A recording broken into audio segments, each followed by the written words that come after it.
Hello, everybody, and welcome to Bad Movie Brothers. I'm Eric. I'm Chad. And tonight we watched Spooky House. Spooky House. Everybody's talking about a spooky house. Spooky House. Some good music in this one. Well, even without getting into it, I think you viewers can appreciate we're watching a movie with a super goofy title of Spooky House. Spooky House. Oh, and there is straight up a weird R&B song of Spooky House right at the top. Everybody's talking about a spooky house. Have you heard the rumors? Everybody's talking about the spooky house. Spooky house. No one's gonna save it at the spooky house tonight. Now this is a movie. So, rarely do I get a response from the audience over here when I'm watching these movies. Sure. But the response to this one was, hey, this one isn't that bad. I agreed, 100%. It's not that bad. Oh, I think it's that bad. It is just so weird. Yeah. Well, I mean, it's better than Night of the Warrior. Hello. Sure. Oh man, what a weird and cheap movie. Oh, super cheap. This is a Fox Kids Saturday morning At movie. best, look at this video box. Look at this thing. Yikes. This is not an expensive feature film. Here's a question. Yeah. More money spent, this movie Yeah. or Fabio's movie? Fabio's. Of course. Yeah. If on body oil alone. I don't know. That leopard might have cost some money. Okay, number one. It's a panther. Are you sure he called it a leopard? No, he calls it a jaguar. Oh, okay. So we're all wrong. Yes, but it is a panther. Spooky House is the story of Max. Max is a little boy. He's a stalker. But he's also a little boy who one day, along with his friends, stumbles upon the house of a retired magician. Boo.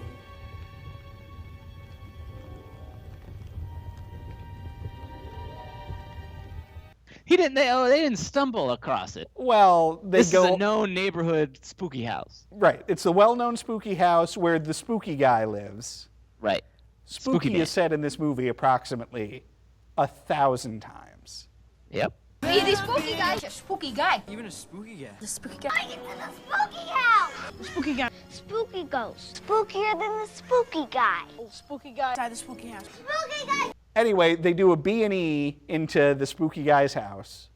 Now, right here, let's break to the audience who the spooky man is. Oh, the spooky man, a.k.a. the Great Zamboni, That's right. is played by none other than one-time Academy Award winner for Best Actor with an additional 3 Oscar nominations. Lay it out there. Sir Ben Kingsley. Boom! This wand that you just dropped was once a part of the private collection of Houdini. Who? How did he get roped into this movie? He wanted to play a magician. Like, listen, I have seen Ben Kingsley in a lot of bad movies. Ender's Game. That's the one I was thinking of, where he even face tattooed. Ugh. Woof. But this, how they even afforded him? Well, he's it. There's nobody else. Well, Mercedes Rule is also in it. I don't care. The mom from Big. Doesn't matter. You're a stunning woman. It would be a pity to damage that face. You called her the mom from Big. Well, yeah, I mean, it is a pretty big gap between Yeah. Ben Kingsley Sir Ben Kingsley, he's knighted. and Mercedes Rule. We have not watched a movie for this show with somebody else that's been knighted. Not even close. I'd have to think on that. The closest governor. Say it. Jesse. There you go. The body. Yes. The mind. Mm-hmm. The soul. Ventura. That's as close as we get. You could be right. No, I am. All right, fine. I don't know. Maybe Doctor Who from Shrunken City has been knighted. Give me a break. Yeah, Ben Kingsley is in this movie walking around with a fake mustache that we know is fake because he keeps peeling it off during the movie. Why did he keep going with the mustache? Was it always fake? Like even in the past? I don't Right. know. Right. But he'll peel that thing off, tuck it into a pocket. How's it sticking? Well, yeah, he must go through a ton of spirit gum. Ugh. But on top of that, like not anytime he goes out of the house, mustache on. Boom. Got it. Including a scene where he is just on like a Sunday afternoon chopping a tree down in his yard. He goes to the trouble to put on that turban and that mustache. Which I don't get, because that makes him look like the Great Zamboni. Isn't he trying to Ooh, good point. low-key it? I don't understand how you would think that he is trying to low-key it when... So the movie starts with a performance of the Zamboni at his height, wherein he apparently murders his wife in an explosion. Allegedly. And so she's gone, and now we jump forward I think it's 11 years. To be more specific, it is 11 and a half years I beg later. your pardon. I beg your pardon. I However... I definitely noticed that. Okay. Well, and your point is well taken that isn't he trying to lay low now? Right. I find that hard to believe when we meet him, he is walking down the boardwalk with a panther. On a leash. Yeah. It's not like you're not trying to hide when you're walking a panther, dude. No. Mm-mm. In what town is this, by the way? Where are we? I don't know. It seems like it's maybe somewhere in Jersey. It's like suburbs and then also the ocean? Right.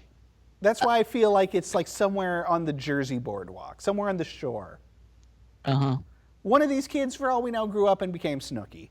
Hey, listen, lard brain. There's only one girl. You're forgetting about Princess.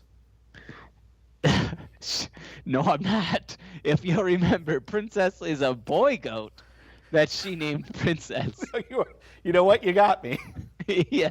You were paying closer attention to Spooky House than I was. Because it was good. Well, what's his name? Princess. She's a he, Zoe. You can't call a guy princess. That's gonna be one screwed up goat when it grows up. It's my goat, and it's a girl, and that is that. Whatever. So the plot of this movie, such as it is, largely revolves around that Max, who is like the youngest kid you would have star in a movie. Yeah, oh man. Like Rough. very young. Rough. He is about to be shipped away to an orphanage. Mm-hmm. Specifically the day after Halloween, he is going to be shipped to an orphanage. All Souls Day. And he is looking to get adopted. Like from the moment he meets Ben Kingsley, he is like, hey man. And, what's up with his friends? Like, they can't help him out? Like, come on, man. At least you have a mother. It's okay, Max. You can share our mother anytime you want, big guy. Yeah, mine too. Me too. Thanks, guys. Well, this is a very complicated point. Because he's surrounded by a group of kids who are not in the movie as much as you would think. Yeah, he hangs out with the Benetton kids. Yeah. Or the Burger King kids. I'm not sure which. Yeah, that's fair. He hangs out with this group of kids. They're all super tight. They hang out at what I believe is the one kid's mom's pizza parlor a lot. I think she just works there. Well, whatever. Like Yeah. we think that's his mom. Mm-hmm. None of these other kids' parents are adopting him.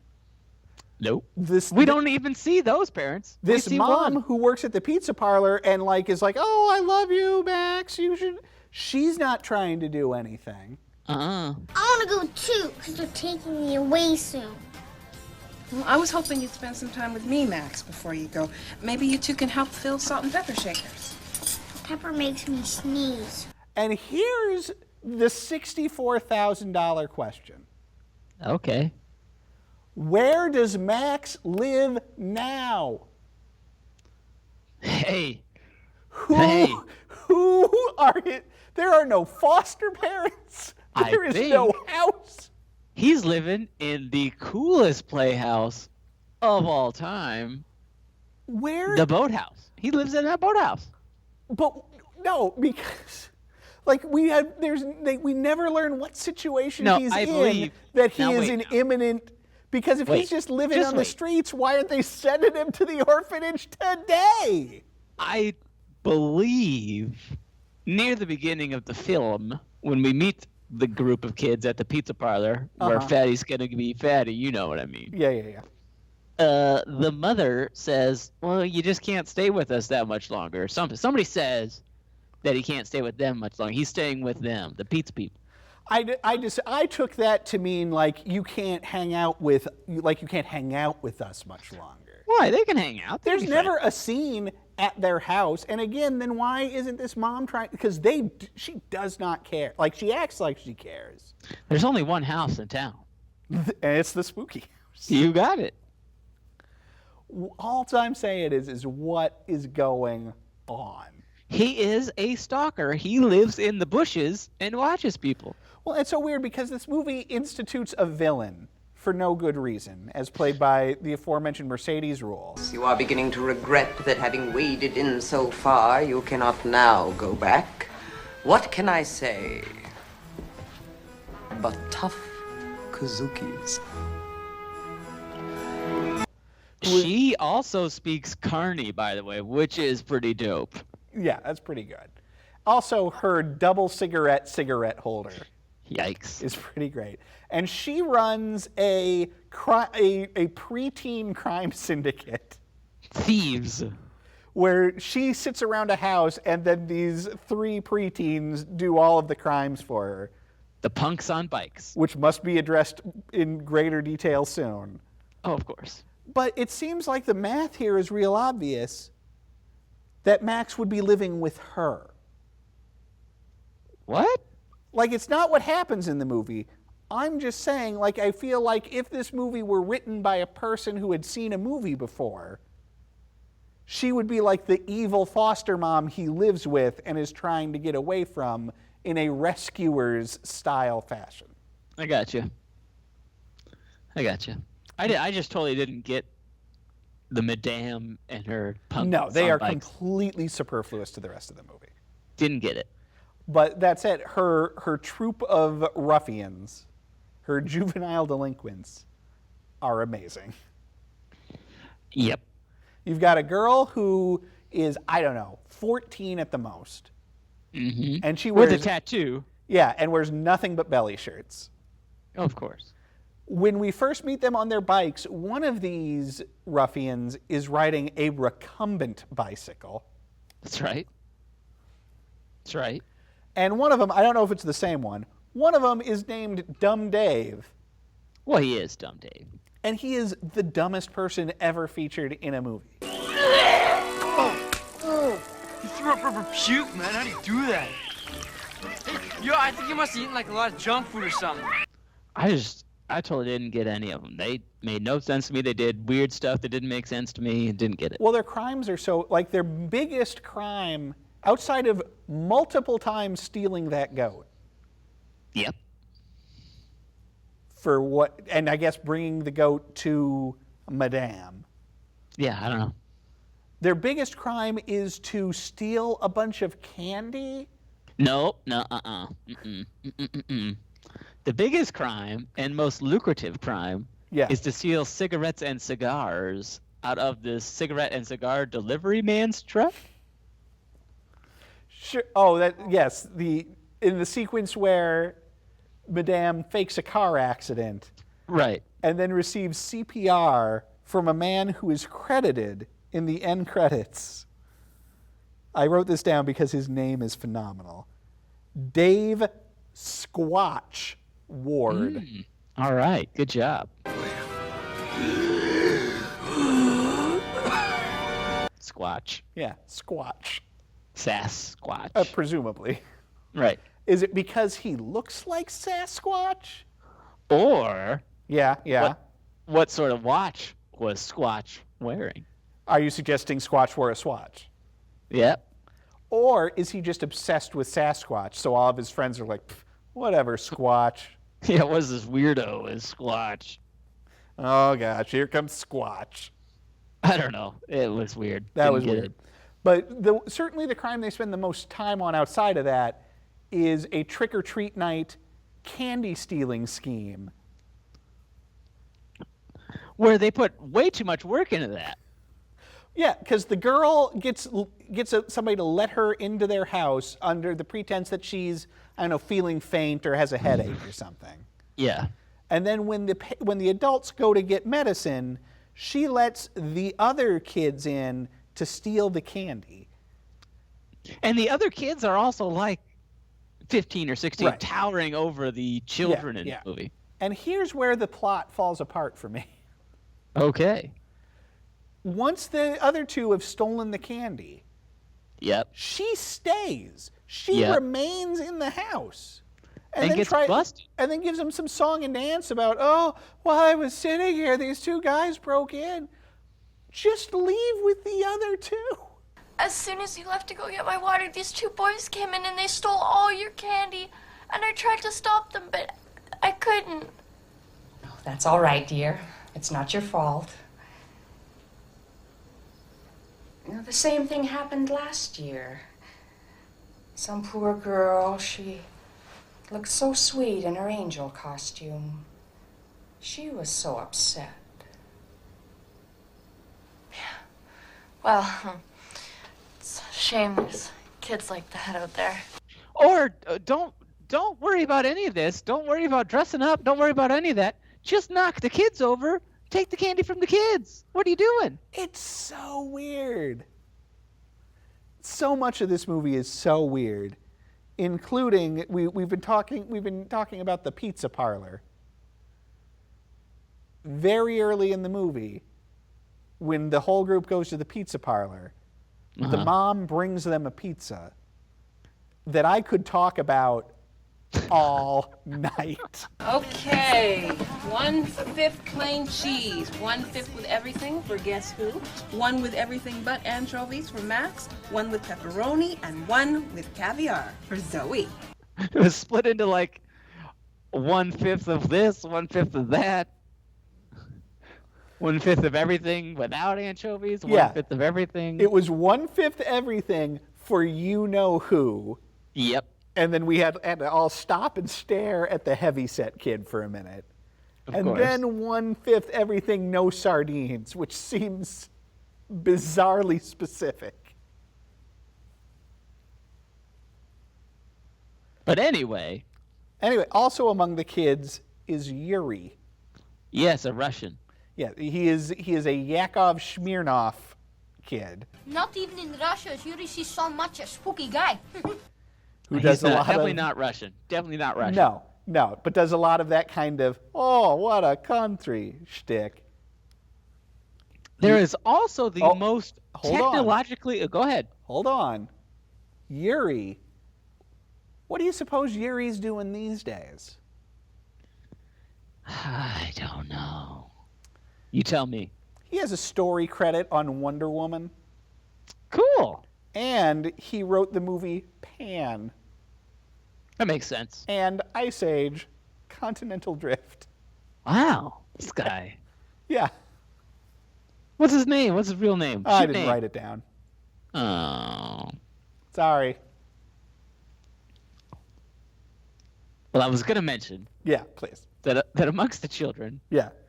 Is the most technologically advanced child of the 90s by far. Like he's living in today back then.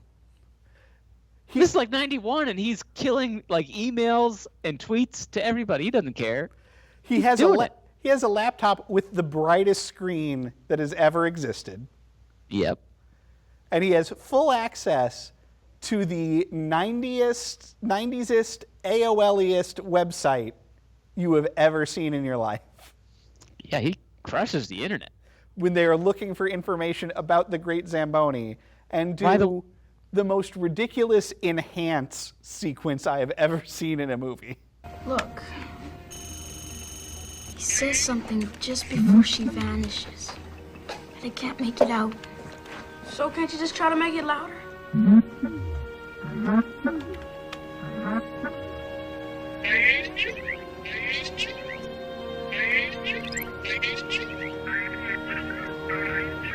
I hate children. I hate children. I hate children. By the way, dude was rocking wireless in 1991. So you're positing that this movie took place in 1991, are you? That's what it was filmed, was it not? Nope. When was it filmed? 1999.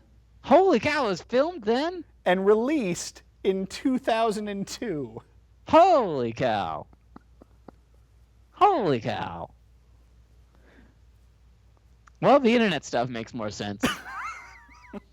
Except for how awful it looks. Yeah. Yeah.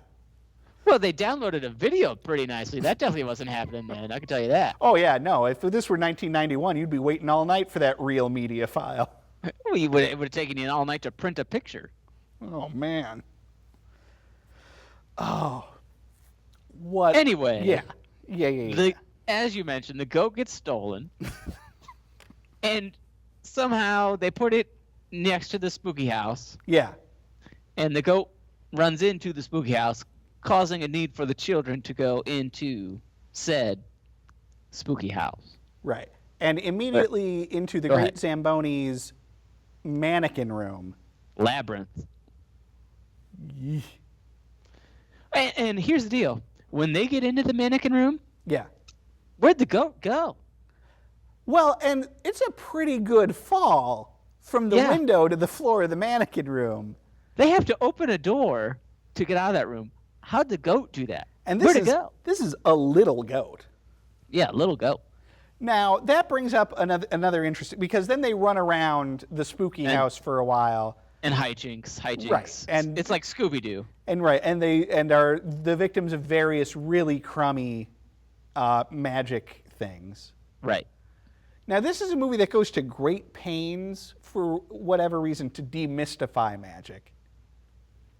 It's like watching magic's biggest secrets revealed. It's like watching Arrested Development. With the masked magician. I got you. I know what you're talking about. I remember it. Right? But there are like two things that happen in this movie. Well, there's more than that. But there's a couple things that happen in this movie that are like, is magic real? Go ahead, tell me.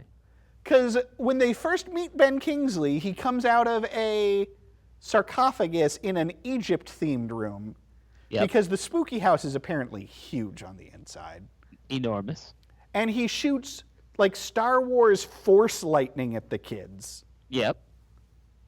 No, when he leaves, when he goes like shrinks down back into this sarcophagus, the kid opens up and he sees like his little hand, the things that go in his hand to shoot the laser. Oh, I didn't see that. I was distracted by the mustache and turban that had been left behind. Right, yeah, there was little hand shooters. What about when the Great Zamboni shatters like glass? That one I don't know. Okay. That one I do not know. Through a really cheap computer effect. Yeah. Yeah. Well, that kind of tells you the reason it was cheap. There's also a big bit of magic at the end, but I think I want to save that. Yeah. I don't think we want to talk about the very end of the movie. Which took me like 10 minutes to understand, by the way.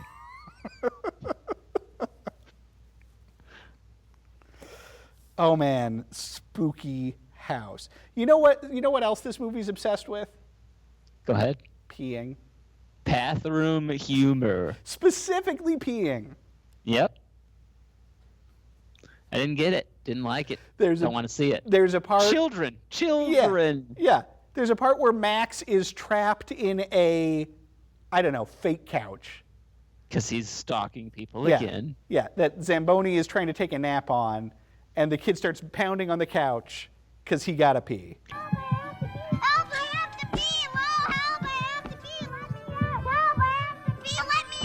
We are also told at one point that a frog has peed on someone. May pee on someone. Careful. Frogs pee when you hold them. Not this one. He's empty. And then Dumb Dave, at the end of the movie, when he and his compatriots have been caught red-handed in the spooky house. Yeah. Not only does Dumb Dave have to pee, this movie shows us the most unnecessary shot of a dude pee in his pants. It was long, too. A long shot of that. Jeez.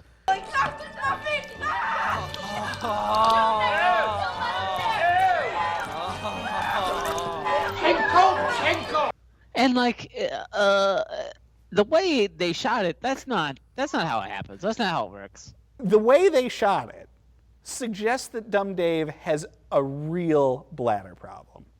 Yeah.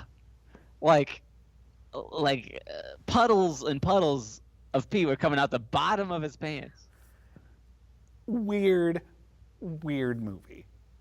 Why did Ben Kingsley have all that stuff in his house? There's some weird stuff. Well, you know, I'm willing to just assume that he's a magic hoarder. But the one room is like a spinning, like, crazy house at the fair room. Like, why would he have that? I'm not even going to say why does he have it. I'm going to say how does he possibly have the room for it? How does he control it?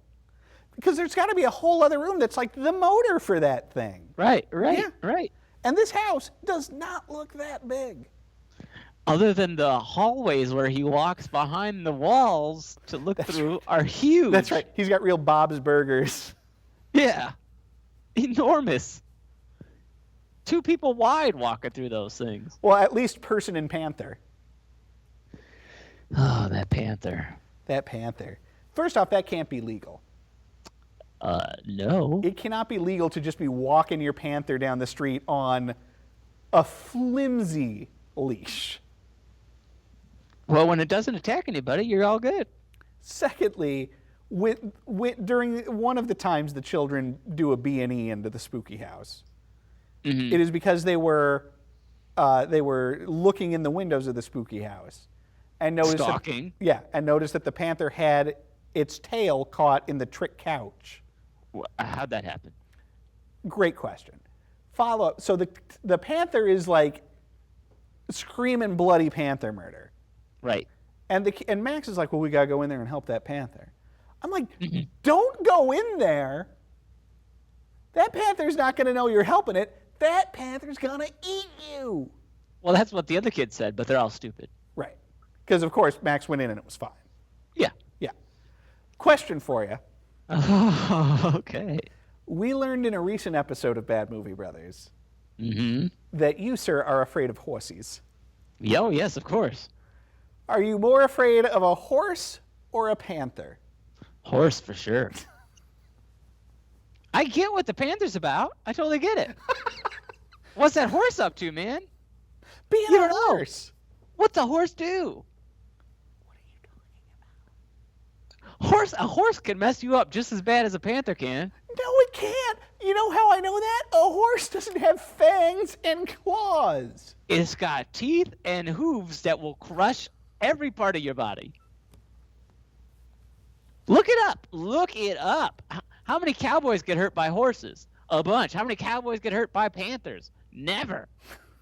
You know what? I can't say that you don't got me there. I can't remember the last time I read an article about a cowboy that had been Seriously, hurt look by it a up. panther. No, look it up. Look it up. Human fatalities against panthers versus human fatalities from horses. All right, hold on. Superman got killed by a horse. I am Did he not? Did he not? It's complicated. I am putting in panther fatality. That's going to tell you how many panthers died.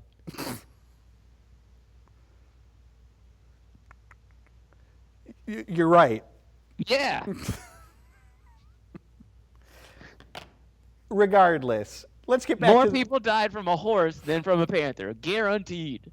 But that is only because of our proximity to horses. If there were as many horses, if there were as many panthers as horses.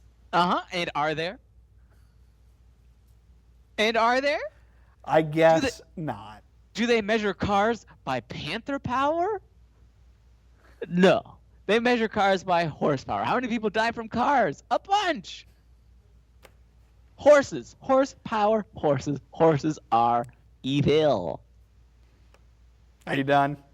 Mm-hmm. All right. So he's got a bunch of weird stuff in that spooky house. Yeah, he does. My favorite weird thing in the spooky house, the David S. Pumpkins costume. I knew it. That's exactly what I put. David S. Pumpkins showed up. Not David S. Pumpkins. Well, no. But one of the B-boys, one of the skeleton B-boys showed up, and you need to play that skit on this show because it's awesome, and it's not that kid dancing, I can tell you that. No. Also, this is during the sequence where they're trying to scare the ruffians who have broken into the house. A vampire shows up. Yeah, yes, do it. Get into it. And I straight up went, who's this vampire? Right, was that him? Who was that? There is a shot a couple of minutes later where we see Ben Kingsley taking off makeup. That wasn't Ben Kingsley. It didn't seem like Ben Kingsley to me. No. But here's what I'm gonna suggest to you. This man does have an Oscar. Maybe we were fooled by the power of acting. No, that is not Ben Kingsley. Who can say? It's somebody that's involved with this movie. Get Milos on. We'll tell you. Yuri? Sure. Yeah. I think we should probably talk about the climax of this movie. Oh my gosh, man. I did not. Did you see this coming? Only like once it had started. And you got it. You got this. Yeah, well, let's elaborate. Okay. So, like we said, the whole movie concerns that Max does not want to be adopted. No. Or he doesn't want to be sent to the orphanage, rather. You got it. There you go. And he is angling all movie for the Great Zamboni to adopt him. Yep. But there is a through line through this movie wherein the Great Zamboni does not like kids. Hates children. I hate children. I hate children. I hate children. And although that doesn't pan out in the movie, he's only briefly curmudgeonly toward the children. Right. And he is worried that his wife, who we meet in a flashback at the beginning of the movie, a woman named Dawnstar, who I will say is costumed unfortunately, and leave it at that. Yeah. Not like, unfortunately, like,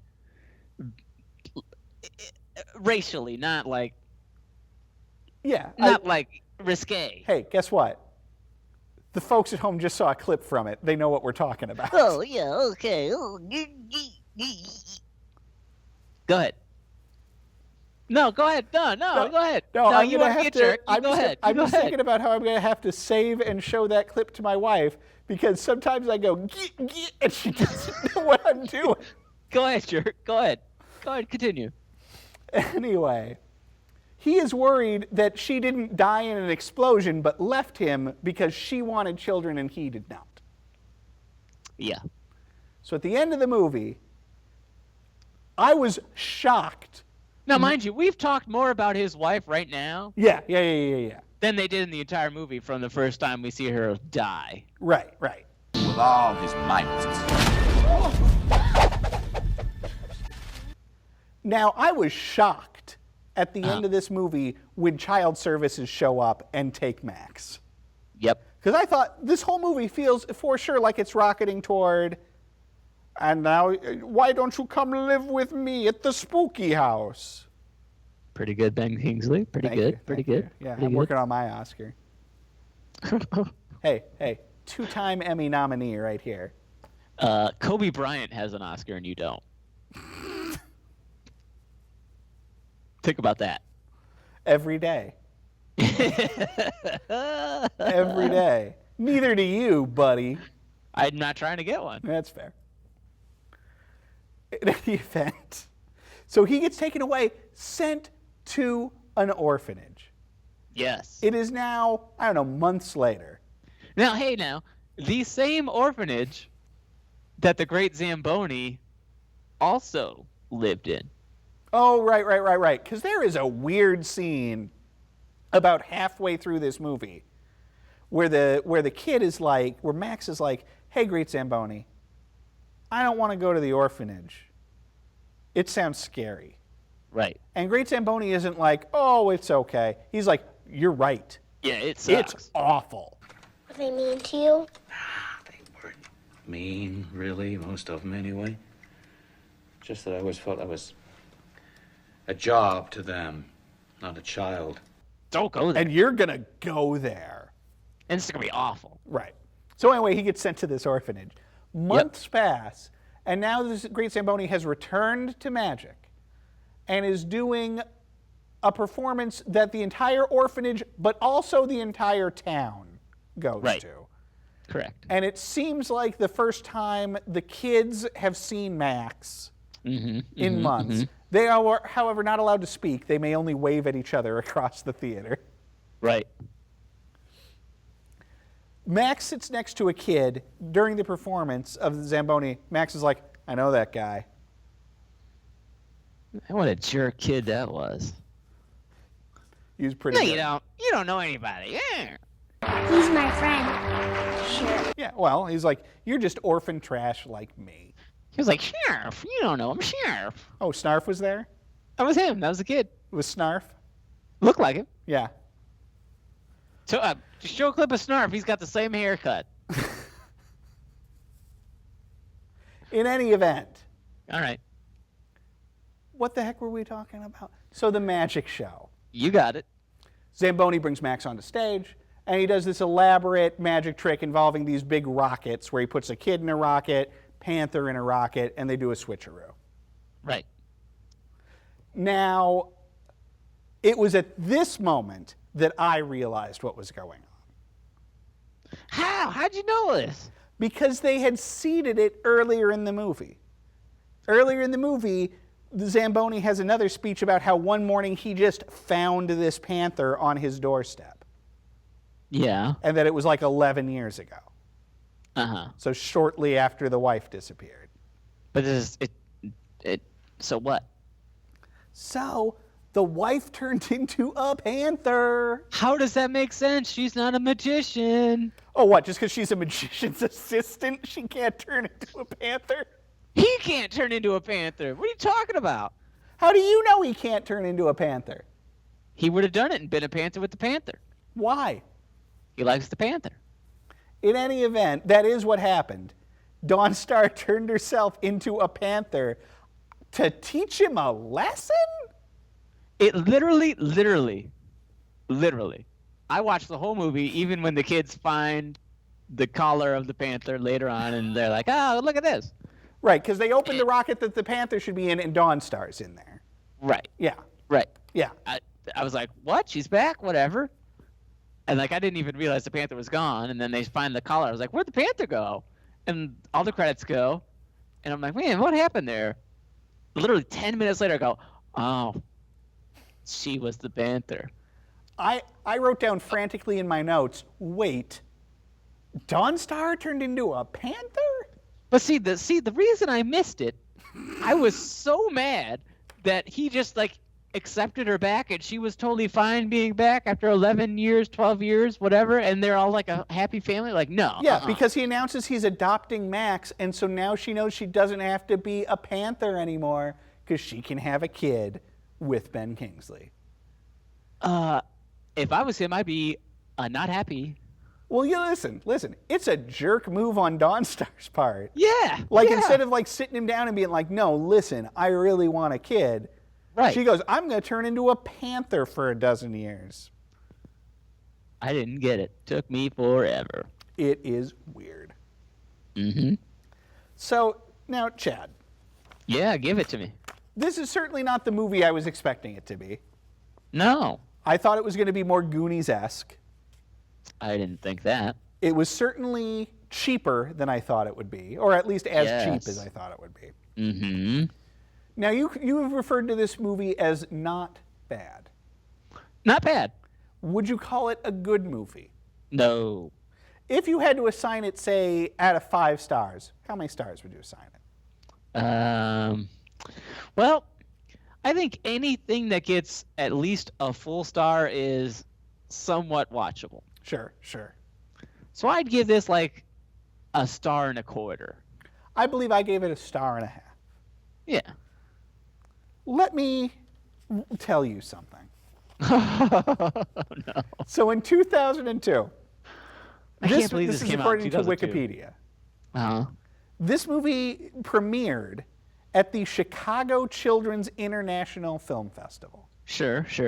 Where it won Best of the Festival and the Children's Jury Prize. What else was at the festival, bro? The only time in 17 years that one film has won both. So Everything that else both the is critics and the children said together, Spooky House. Everything else is like, oh, this is Bob's newspaper route. Let's watch that. Here now is a quote Oh. from Wikipedia. In their own words. From the organizers of the Chicago Children's International Film Festival. Sure. Which does seem like it's mostly like Dutch film, it's not like it's up against Minions, but all the same. Yeah. Quote, "The kids whooped, hollered, cheered, and applauded during the movie. They held hands like one unit, swung together, and danced in the aisles. I haven't seen anything like it in the 17 years of the festival. All the kids came out asking when they could see the picture again. The kids' jury score was the highest in the 17 years of the festival. It was a unanimous vote. The darling of the festival, the favorite of the festival, the hit of the festival. It's the most commercial movie we've ever had in the festival. Spooky House was a resounding success with children of all ages. Kids walked out of the screening asking where they can get copies of the video cassette to see over and over again. It's a tremendous crowd pleaser." I'm telling you right now, you could show this to a kid today and they would like it. First off, even if they liked it, they're not dancing in the aisles in ecstasy over the greatness that is Spooky House. Yeah, of course. There's some hyperbole there. If we had seen this as children, we would not have A, finished it, or B, ever tried to see it again. I don't know about that. I do want to. You might have, and I would have made fun of you for it. That's fine. Hey, man, we weren't always watching the top of the charts, all right? We were watching some poor movies. Well, hey, thanks for making me edit in a bleep. For yeah. That's radio friendly. This is a family program. This is radio friendly. It's Spooky House. I gotta make you work. That's fair. Yeah. I don't know what we were watching that's worse than this movie. What is a movie we watched with any kind of regularity that is worse than Spooky House? Cop and a Half. Yeah, all right. I would say Cop and a... First off, I don't know that we watched Cop and a Half a bunch of times. At least twice. Secondly, I would say they are as bad as each other. All right, that's fine. So I guess I have to give you that. Mm-hmm. And I pulled that out quick. You did. Did you know there's a Cop and a Half too? I did. Yeah. I did know that. Did know that. No Bert. Mm-mm-mm. What comes after L? Bo, man. L. Bo. You don't remember that from that movie? No, I don't. Oh, too bad. I don't remember that movie. And I've seen it in the last couple of years. Oh. And I don't remember. Hey, it was on How Did This Get Made? Whatever. Sorry. Rival podcast, don't bring them up. Yeah, we're really a rival to How Did This Get Made? Player can dream. That, I think, pretty well covers The Spooky House. Yeah, I didn't get she was the wife. Didn't get it. Except for two things that I would like to point out. One, during the magical performance at the end, pretty good shot of a kid picking his nose. Yeah, well, I mean, the magic wasn't very good. So no, that kid is going to town. Uh-huh. I can only hope he was at the premiere at the Chicago International Film Festival and went, There I am! Oh, man. There I am. I was getting it good. Secondly, there is a ridiculously involved Band-Aid scene in this movie. Yeah, geez, holy cow. What is this kid? Never seen a Band-Aid? He's cut himself and needs a Band-Aid, and then we have to sit there and watch the entire process of unwrapping the Band-Aid and putting the Band-Aid on. And he does a bad job. It's not a good job. I can only imagine this is when the kids in Chicago were whooping at the screen. Oh, whooping. Yes! Yes! Band-Aids! Spooky House! Spooky House! It's just the money behind Spooky House. Ben Kingsley. Yeah, because kids love Ben Kingsley. I think they do. We watched Gandhi before we came over here. I'm thrilled to see him again. Jeez. No thanks. No thanks. Let's wrap it up. All right. Well, that's what I got. You got anything? I don't think I do, sir. All right. Well, that then, friends, was Spooky House. Thanks for watching. We will see you next time. Bad Movie Brothers. As always. Bye-bye.